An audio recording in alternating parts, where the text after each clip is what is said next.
உங்களை பார்த்தாலே சில பேருக்கு பத்திக்கிட்டு வருதா? நீங்க என்ன செஞ்சாலும், எவ்வளவு நல்லது பண்ணாலும், ஒரு கூட்டத்துக்கு உங்களை கண்டாலே சுத்தமா பிடிக்காது. ஏன் அப்படி நடக்குதுன்னு என்னைக்காவது யோசிச்சு இருக்கீங்களா? நீங்க ஒண்ணுமே பண்ணியிருக்க மாட்டீங்க. ஆனா உங்களை பார்த்தாலே அவங்களுக்கு ஒரு மாதிரி எரிச்சலா இருக்கும். உங்களை ஏதோ ஒரு பெரிய எதிரி மாதிரி பார்ப்பாங்க. இந்த மாதிரி நேரத்துல உங்களுக்கு எப்படி இருக்கும்? நெஞ்சு அடைக்கிற மாதிரி இருக்கா? கை கால் எல்லாம் ஒரு நிமிஷம் நடுங்குதா? தொண்டைக்குள்ள ஏதோ ஒண்ணு உருண்டுகிட்டு வந்து அடைக்கிற மாதிரி ஒரு பயம் வருதா? இரவெல்லாம் தூக்கம் வராம நம்ம என்ன தப்பு பண்ணோம்னு யோசிச்சு யோசிச்சு உங்க மண்டையே வெடிக்கிற மாதிரி இருக்கா? கவலையே படாதீங்க, இது உங்க தப்பு இல்லைங்க. நீங்க எந்த தப்பும் பண்ணல. உங்க சூழ்நிலை அப்படி. நீங்க ரொம்ப நல்லவங்களா இருக்கீங்க, அதுதான் உங்க பிரச்சனை. ஆனா இந்த மாய வலையில நீங்க அறியாமலேயே மாட்டிக்கிட்டீங்க. இந்த உலகத்துல சில பேர் இருக்காங்க, அவங்க வேலை என்ன தெரியுமா? அடுத்தவங்களை குறை சொல்றது மட்டும்தான். அடுத்தவன நல்லா இருந்தா அவங்களுக்கு வயிறு எரியும். ஆனா ஒரு மிகப்பெரிய ரகசியம் இருக்கு, அத நான் கடைசியில சொல்றேன். அதுக்கு முன்னாடி உங்களை நீங்களே கேட்டுக்கோங்க. நீங்க என்ன இளிச்சவாயனா? இல்லையே. அப்புறம் ஏன் அவங்கள பார்த்து நீங்க பயப்படணும்? ஏன் அவங்களுக்காக உங்க நிம்மதியை நீங்க இழக்கணும்? என் உயிரின் உயிரான உடன்பிறவா சொந்தங்களே, இது லைஃப். Daily win. யோசிங்க, திட்டமிடுங்க, ஜெயிச்சுட்டே இருங்க. இன்னைக்கு நாம ஒரு மிக முக்கியமான விஷயத்த பத்தி பேச போறோம். உங்க கூடவே வேலை செய்யறவங்களா இருக்கலாம், இல்ல உங்க சொந்தக்காரங்களா இருக்கலாம், இல்ல உங்க தெருவுல பக்கத்து வீட்டுக்காரங்களா இருக்கலாம். அவங்களுக்கு உங்களை பிடிக்கல, ஆனா அவங்க மூஞ்சில முழிக்காம உங்களால ஒரு நாளும் இருக்க முடியாது. அவங்க கூட பேசிதான் ஆகணும், அவங்க கூட வேலை செஞ்சுதான் ஆகணும். இந்த மாதிரி ஆளுங்களை எப்படி சமாளிக்கிறது? பேசினா வாயாடின்னு சொல்றாங்க, பேசலனா ஊமைன்னு மிதிக்கிறாங்க. இது ஒரு பயங்கரமான பொறி. இதுல தப்பிச்சு வெளியே வர்றது எப்படி? சாணக்கியர் பல 100 வருஷத்துக்கு முன்னாடியே இதுக்கு ஒரு சூப்பரான வழி சொல்லிட்டு போயிருக்காரு. அததான் இன்னைக்கு நம்ம ஊர் பாஷையில தெள்ள தெளிவா பார்க்க போறோம். இந்த வீடியோவை கொஞ்சம் கூட மிஸ் பண்ணாம முழுசா பாருங்க.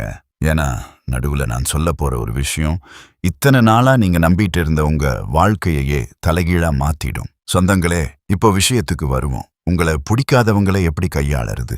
நான் முதலிலே சொன்ன மாதிரி இந்த உலகத்துல உங்களை பிடிக்காதவங்க கண்டிப்பா நிறைய பேர் இருப்பாங்க. எனக்கும் இருக்காங்க. இப்ப இந்த வீடியோவை பார்த்துட்டு இருக்கிற சில பேருக்கு கூட என்னை பிடிக்காம இருக்கலாம். அது ரொம்ப சகஜம்தான். ஏன்னா எல்லாரையும் திருப்தி படுத்துறதுக்கு நம்ம ஒன்னும் மட்டன் பிரியாணி கிடையாது. நீங்க எல்லாருக்கும் நல்லவனா இருக்கீங்கன்னா அப்போ நீங்க ஏதோ ஒரு மிகப்பெரிய தப்பு பண்றீங்கன்னு அர்த்தம். ஏதோ ஒரு இடத்துல நீங்க நிஜமா இல்லைன்னு அர்த்தம். உங்களை யாருக்காவது பிடிக்கலன்னா அதுக்கு அர்த்தம் நீங்க சரியான பாதையில போயிட்டு இருக்கீங்க. நீங்க வளர்றீங்க. உங்களை பார்த்து அவங்களுக்கு கண் திருஷ்டி பொறாம வந்துருச்சுன்னு அர்த்தம். இது ஒரு வகையான மோசமான மனநோய். அவங்கள நினைச்சு நீங்க பெருமைப்படணும். ஆனா அவங்கள எப்படி ஹேண்டில் பண்றது? அதுக்கு சில ரகசிய வழிகள் இருக்கு. நீங்க தயாரா? முதல் விஷயம், இது ரொம்ப ரொம்ப முக்கியமானது. சாணக்கியர் என்ன சொல்றாருன்னா, எதிரியை வீழ்த்தணும்னா அவனுக்கு பிடிச்ச மாதிரி நடிக்கிறது தானே முதல் ஆயுதம் அப்படிங்கன்னு சொல்றாரு. உங்களை பிடிக்காத ஒருத்தர் உங்க முன்னாடி வராரு. அவர் மூஞ்சிய பார்த்தாலே உங்களை அவமானப்படுத்தணும், 4 பேர் முன்னாடி உங்களை அசிங்கப்படுத்தணும்னு வெறியோட வராரு. அவர் உங்ககிட்ட இருந்து என்ன எதிர்பார்க்கிறாரு? நீங்க அவரை பார்த்து பயப்படணும், இல்ல கோபப்படணும், இல்ல மூஞ்சிய திருப்பிக்கணும்னு நினைப்பாரு. ஆனா இங்கதான் நீங்க ஒரு மிகப்பெரிய ட்விஸ்ட் வைக்க போறீங்க. நீங்க என்ன பண்ணணும் தெரியுமா? அவர் உங்க மேல ரொம்ப உசுரா இருக்கிற மாதிரி, உங்களை அவருக்கு ரொம்ப பிடிச்சிருக்கிற மாதிரி நீங்க அவர்கிட்ட பேசணும். அடிப்பாவி, இது என்னடா பைத்தியக்காரத்தனம்னு நினைக்கிறீங்களா? ஆனா இதுலதான் உலகத்தோட மிகப்பெரிய உளவியல் தந்திரம் ஒளிஞ்சிருக்கு. ஒருத்தன் உங்களை முழுசா வெறுக்கிறான். நீங்க நேரா போய், என்ன மாமா, எப்படி இருக்கீங்க? வீட்ல எல்லாரும் சௌக்கியமா? பசங்க என்ன பண்றாங்க? உங்களை ரொம்ப நாள் கழிச்சு பார்த்ததுல எனக்கு ரொம்ப சந்தோஷம் அப்படின்னு ரொம்ப இயல்பா அன்பா சிரிச்சுக்கிட்டே பேசுங்க. இத செஞ்சா என்ன நடக்கும்னு நினைக்கிறீங்க? அவனோட மூளை ஒரு செகண்ட் அப்படியே ஷாக் ஆகி உறைஞ்சு போயிடும். அவனோட மைண்ட்ல இவன் என்னடா இப்படி பேசுறான் அப்படின்னு ஒரு பெரிய குழப்பம் வரும். அவனோட ஈகோ சுக்குநூறா உடையும். உங்களை எப்படியாவது அவமானப்படுத்தணும்னு திட்டம் போட்டு வந்தவன் அவனுக்குள்ளேயே அசிங்கப்பட்டு நிராயுதபாணியா நிப்பான். அவன் உங்களை வெறுக்க வெறுக்க நீங்க அதை கண்டுக்காத மாதிரி ஒரு சாதாரண மனுஷங்கிட்ட எப்படி இயல்பா பேசுவீங்களோ அதே மாதிரி பேசுங்க. இதுக்கு பேரு தான் மனதோட விளையாடும் ஆட்டம். இதை செய்யும்போது நீங்க ரொம்ப போலியா ஓவரா வழியக்கூடாது. அதுல நீங்க ரொம்ப கவனமா இருக்கணும். நான் உங்களை அவனுக்கு கூஜா தூக்க சொல்லல. சாதாரணமா மரியாதையா ஒரு நல்ல பண்புள்ள மனுஷனா நடந்துக்க சொல்றேன். உங்களை பிடிக்காதவன் முன்னாடி நீங்க எரிச்சல் பட்டா அது அவனுக்கு நீங்க தூக்கி கொடுக்கிற வெற்றி. நீங்க சிரிச்சுக்கிட்டே சாதாரணமா பேசினா அது அவனுக்கு நீங்க கொடுக்கிற மிகப்பெரிய மரண அடி. இத நீங்க ஒரு தடவை செஞ்சு பாருங்க. அடுத்த தடவை அவன் உங்களை சீண்டவே பலமுறை யோசிப்பான். ஏன்னா நீங்க அவனுக்கு முக்கியத்துவம் கொடுக்கல. ஒருவேளை அவனுக்குள்ள ஒரு குற்ற உணர்ச்சி கூட வரலாம். அடப்பாவமே, நாம இவனை இவ்வளவு வெறுக்கிறோம், ஆனா இவன் நம்மகிட்ட இவ்வளவு மரியாதையா நடக்கிறானே அப்படின்னு அவன் மனசுக்குள்ளேயே கூனி குறுகி போயிடுவான். நீங்க எப்பவும் நீங்களா இருங்க. அடுத்தவங்களுக்காக உங்க சுபாவத்தை மாத்திக்காதீங்க. 2வது தந்திரம், இது இன்னும் பல மடங்கு பவர்ஃபுல்லானது. உங்களை ஒருத்தனுக்கு சுத்தமா பிடிக்கல, ஆனா உங்களால அவன்கிட்ட சிரிச்சு பேச முடியல.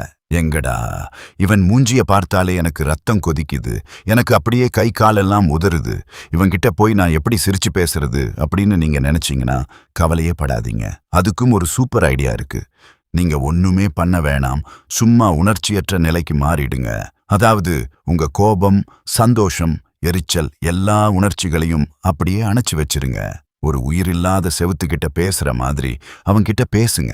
அவன் உங்களை சீன்ற மாதிரி, உங்களுக்கு வர்ற மாதிரி ஏதாவது ஒன்ன வேணும்னே பேசுவான். நீங்க உடனே சூடாகி கத்தி சண்டை போடணும்னு அவன் ரொம்ப ஆவலா வெயிட் பண்ணுவான். அங்கதான் நீங்க அவனுக்கு பெரிய பல்ப் கொடுக்க போறீங்க.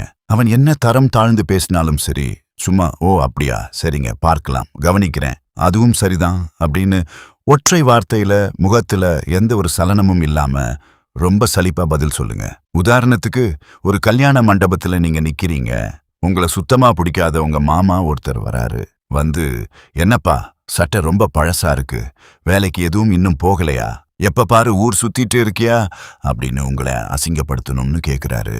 நீங்க உடனே கோபப்பட்டு, நான் என்ன உங்க காசுலையா சட்டை வாங்கினேன், நான் உழைச்சுதான் சாப்பிடுறேன் அப்படின்னு கத்தி கேட்டா அவ்வளவுதான், அங்க பெரிய ரகளை ஆயிடும். அந்த மாமாவுக்கு அதுதான் வேணும். 4 பேர் முன்னாடி உங்களை கெட்டவனாக்கி, பாரு இவனுக்கு எவ்வளவு திமிருன்னு முத்திரை குத்திடுவாரு. இப்படியே கோபப்பட்டுட்டே போனா ஒரு 10 வருஷம் கழிச்சு நீங்க நடுத்தெருவுல நிப்பீங்க. யாரும் உங்களுக்கு உதவிக்கு வரமாட்டாங்க. இது ஒரு வலை, இதுல நீங்க விழக்கூடாது. அதுக்கு பதிலா முகத்துல எந்த ரியாக்ஷனும் இல்லாம, ஓ அப்படியா மாமா, சரிங்க அப்படின்னு மட்டும் ஒற்றை வார்த்தையில சொல்லிட்டு அந்த இடத்த விட்டு அமைதியா நகர்ந்துருங்க. அவன் செத்தான், அவனோட திட்டம் மொத்தமா ஃபில்லாப் ஆயிடுச்சு. என்னடா இவன் நம்ம இவ்வளவு சொல்லியும் ஒரு ரியாக்ஷனும் கொடுக்க மாட்டான் அப்படின்னு அவனுக்கு பைத்தியமே பிடிச்சிடும். உங்களை சீண்டி பார்க்கிறது அவனுக்கு போர் அடிச்சு போயிடும். இதுக்கு பேருதான் சம்பவங்களை சாதாரணமாக்குறது. எந்த உணர்ச்சியும் காட்டாதீங்க. உங்க கோபம், உங்க அழுகை, உங்க சந்தோஷம், இது எல்லாமே ரொம்ப விலை மதிப்பானது.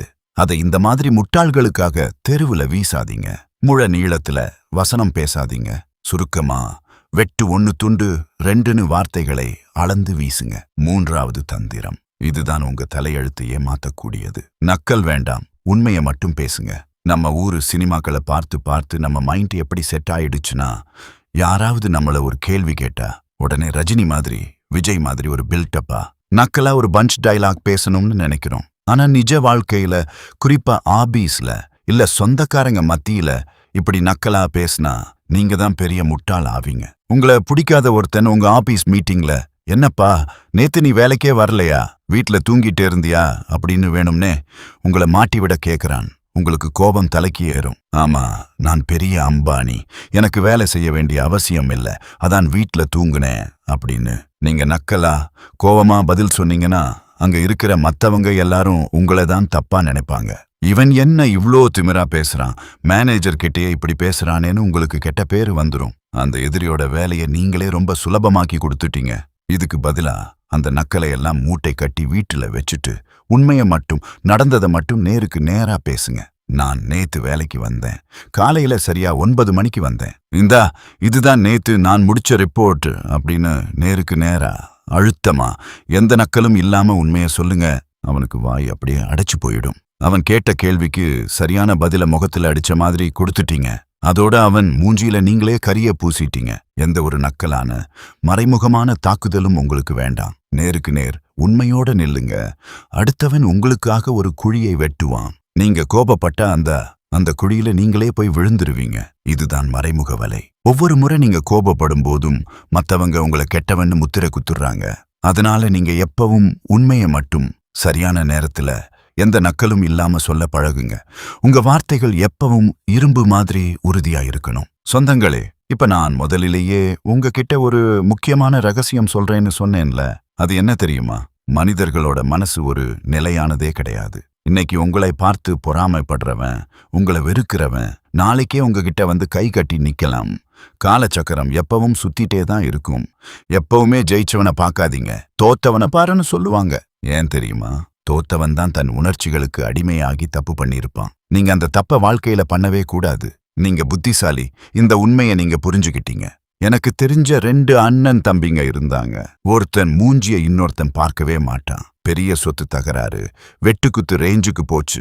ஆனா ஒரு 10 வருஷம் கழிச்சு பார்த்தா ஒருத்தனுக்கு உடம்பு சரியில்லாதப்போ இன்னொருத்தன் தான் வந்து தன் உதிரத்தை கொடுத்து காப்பாத்துனான். இப்ப 2 பேரும் உசுரை கொடுத்து பழகுறாங்க. இதுதான் வாழ்க்கை.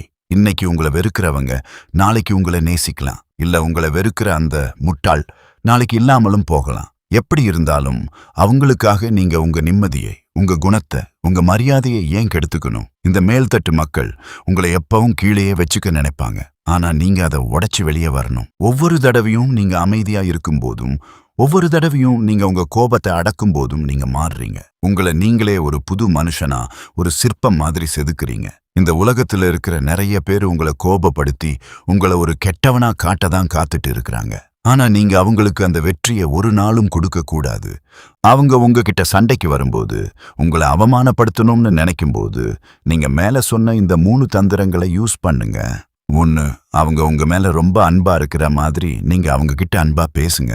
2, எந்த உணர்ச்சியும் காட்டாம வெறும் வார்த்தைகளால மட்டும் நியூட்ரலா பதில் சொல்லுங்க. 3, நக்கல், பஞ்ச் டைலாக் எல்லாம் வேணாம். உண்மையை மட்டும் பேசுங்க. இந்த 3ஐயும் நீங்க சரியா உங்க வாழ்க்கையில செஞ்சீங்கன்னா இந்த ஊர்ல எவராலும் உங்களை அசைக்க கூட முடியாது. உங்க தலையெழுத்தை நீங்க தான் எழுதணும். உங்க நிம்மதியை நீங்க தான் காப்பாத்திக்கணும். உங்களை பிடிக்காதவங்களை பத்தி நீங்க கவலைப்படுறதுக்கு எல்லாம் உங்க வாழ்க்கையில நேரம் இல்ல. இது ஏற்கனவே ரொம்ப தாமதம் ஆயிடுச்சு. நீங்க சாதிக்க வேண்டியது இந்த உலகத்துல நிறைய இருக்கு. பெரிய பெரிய இலக்குகளை நோக்கி ஓடுங்க. நீங்க பெரிய லெவலுக்கு போகும்போது இந்த மாதிரி உங்களை வெறுக்கிற சின்ன சின்ன ஆளுங்க எல்லாம் உங்க காலுக்கு கீழே வெறும் தூசி மாதிரி ஆகிடுவாங்க. உங்களுக்காக வாழ பழகுங்க. அடுத்தவன் என்ன நினைப்பான், இவன் என்ன சொல்லுவான்னு யோசிக்காதீங்க. இந்த வீடியோ உங்களுக்கு நிஜமாவே பயனுள்ளதா இருந்துச்சுன்னா, உங்களுக்குள்ள ஒரு புது நெருப்பை பத்த வச்சிருந்தா கமெண்ட்ல நான் எனக்காக வாழ்வேன் அப்படின்னு தைரியமா டைப் பண்ணுங்க. உங்க ஒவ்வொருத்தரோட கமெண்ட்டையும் நான் கண்டிப்பா படிப்பேன். என் உயிரின் உயிரான உடன்பிறவா சொந்தங்களே, யோசிங்க, திட்டமிடுங்க, ஜெயிச்சுட்டே இருங்க.